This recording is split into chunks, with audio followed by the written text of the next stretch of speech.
স্থানীয় সূত্রে খবর পেয়ে পুকুরের জল থেকে মৃতদেহ আনতে গিয়ে উদ্ধার হলো জীবিত ব্যক্তি। তড়িঘড়ি তাকে ভর্তি করা হলো হাসপাতালে। চাঞ্চল্যকর ঘটনাটি ঘটেছে জয়পুর থানার পারাসিয়া গ্রামে। কথায় আছে, রাখে হরি তো মারে কে, এই প্রবাদ বাক্য আরও একবার যেন সত্যি হলো।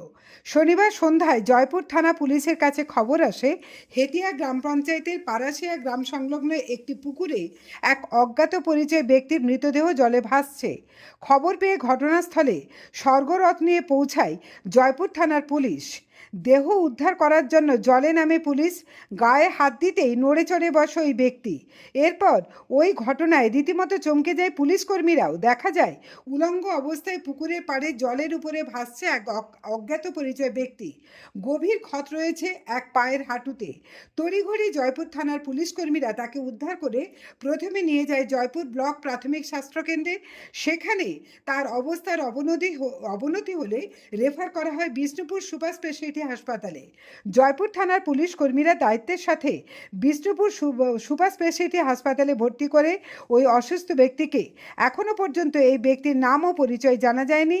নাম পরিচয় জানার চেষ্টা করছে জয়পুর থানার পুলিশ। পাশাপাশি তদন্ত শুরু হয়েছে কিভাবে পুকুরের জলের মধ্যে গেলই বা ওই ব্যক্তি, তার হাঁটুতেই বা আঘাত এলো কোথা থেকে।